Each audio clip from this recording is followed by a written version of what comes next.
Morning to all. நம்ம பார்க்க போகிறது டாட்டாலஜிக்கல் இம்ப்ளிகேஷன். இப்போ நம்மளோட கொஷின் என்னென்னா, show that the following is an implication if P then Q then R then P then Q then P then R. இப்போ நான் என்ன பண்ணுறேன்னா, இந்த டேர்மை ரெண்டாக ஸ்ப்ளிட் பண்ணிக்கிறேன். ஃபஸ்ட்டு பார்ட்டு இதவும் செகண்ட் பார்ட்டு இதவும் எடுத்துக்கிறேன். ஃபஸ்ட்டு பார்ட்டையும் செகண்ட் பார்ட்டையும் சால்வ் பண்ணிவிட்டு கனெக்ட் பண்ணால் என்னோடய ரிசல்ட் எப்படி வரும்னா ட்ரூ வேல்யூ வரணும். சரிங்களா? அதை தான் நான் இப்போ சொல்கிறேன். That is to prove this question is tautology first part. இந்த பார்ட்டை நான் ஃபஸ்ட்டு பார்ட்டை நான் செலக்ட் பண்ணிட்டேன். இப்போ எனக்கு ஆரோ மார்க் வந்தாலே என்னோடய கண்டிஷன் நான் என்ன யூஸ் பண்ண சொல்லியிருக்கேன்னா, கண்டிஷனலஸ் டிஸ்டங்ஷனோடைய ரூலு. கண்டிஷனலஸ் டிஸ்டங்ஷனோட ரூல் என்ன? இஃப் பி தென் கியூவாக இருந்துச்சுன்னா இதை நம்ம எப்படி எழுதலாம்?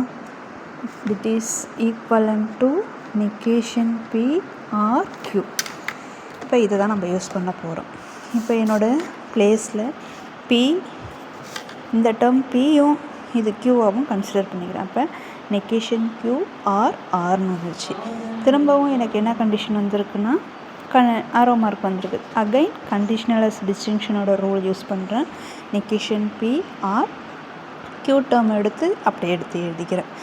நெக்ஸ்ட்டு இந்த டேர்ம்லேருந்து இந்த டேர்ம்லேயும் இதுலேயும் நெகேஷன் காமனாக இருக்குது. அப்போ ஒரு நெகேஷன் நான் வெளில எடுக்கிறேன். நெகேஷன் வெளில எடுத்தால் இந்த டேர்ம் பி ஆகிடும். அண்டு என்னவாக மாறிடும்? Or Q or R by de Morgan's law. This is equation number 1. Then second part, இது என்னோடய செகண்ட் பார்ட்டை ஸ்ப்ளிட் அப் பண்ணிக்கிறேன்.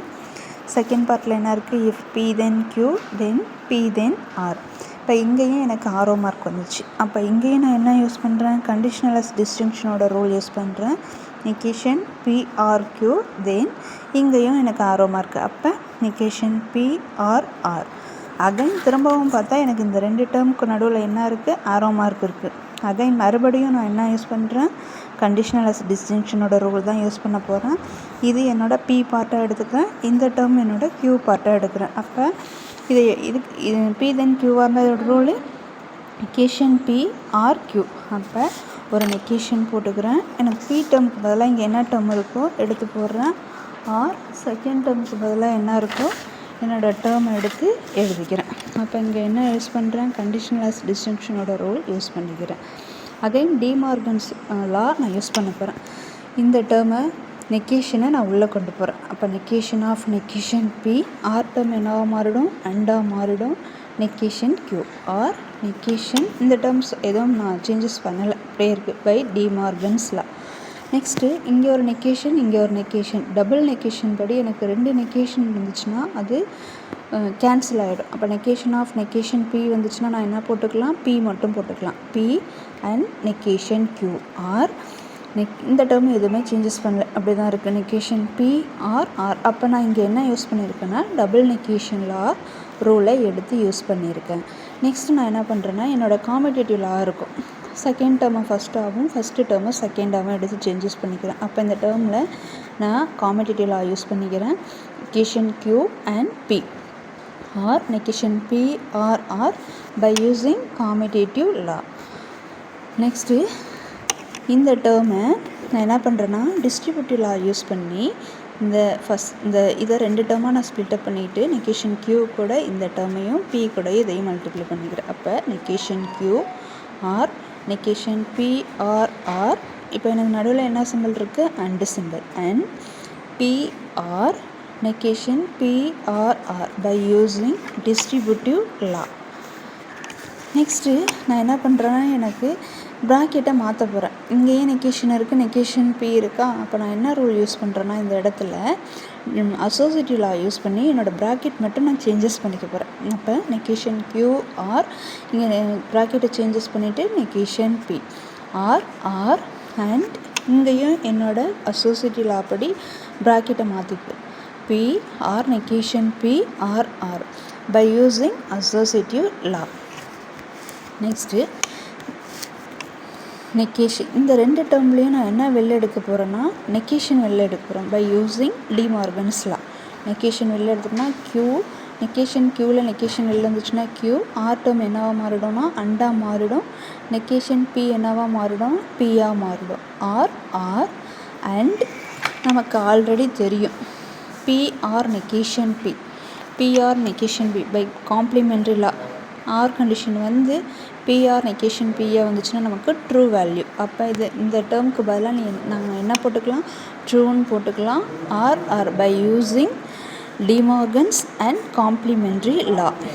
நெக்ஸ்ட்டு ஃபஸ்ட்டு டேர்ம் எதுவுமே சேஞ்சஸ் பண்ணலை, அப்படியே தான் இருக்குது. Negation of Q and P ஆரோட வேல்யூ அப்படியே இருக்குது. நமக்கு இன்னொரு ரூல்னு தெரியும், T கூட ட்ரூ வேல்யூ கூட true or by dominance law. True value கூட ஆர் ஃபங்க்ஷன் வந்துட்டு பக்கத்தில் என்ன ஃபங்க்ஷன் ஆரோ பிஓ என்ன ஃபங்க்ஷன் வேணாலும் வரலாம். அந்த ஃபங்க்ஷனுக்கு பதிலாக நீ என்ன போடலான்னா உன்னோட டி வேல்யூ போட்டுக்கலாம். By using dominance law true value போட்டுக்கிறேன். அப்போ டிவிஆருக்கு பதிலாக என்னோடய ஃபங்க்ஷன் டீன்னு போட்டுக்கிறேன். Negation of Q and P. இப்போ ஐடென்டி லா உனக்கு தெரியும். P அண்டு Tயோட வேல்யூ அண்டு ஃபங்க்ஷன் வந்து இங்கே ஆர் வந்துச்சுன்னா பியோட வேல்யூ இங்கே என்ன ஃபங்க்ஷன் T கூட வருதோ அந்த டேர்ம்ஸ் நமக்கு வந்துடும். அப்போ இங்கே நமக்கு T கூட என்ன டேர்ம்ஸ் அண்டில் இருக்குன்னா ஆர் டேர்ம் இருக்குது. இப்போ இது ஆர் டேர்மாக எடுத்துக்கிறேன். இப்போ நான் என்ன பண்ணுறேன்னா ஈக்குவேஷன் 1ஐயும் 2ஐயும் கம்பைன் பண்ணிக்கிறேன். ஃப்ரம் உன்னோட கொஷினில் ஃபஸ்ட்டு பார்ட்டுக்கோட ரிசல்ட் என்ன வந்திருக்கு, negation P and Q R.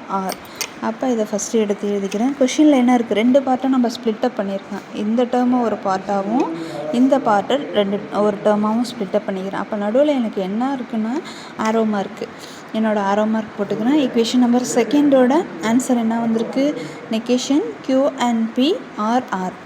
Again using இதை எப்படி நான் சால்வ் பண்ணலான்னா எனக்கு நடுவில் என்ன சிம்பிள் இருக்குது,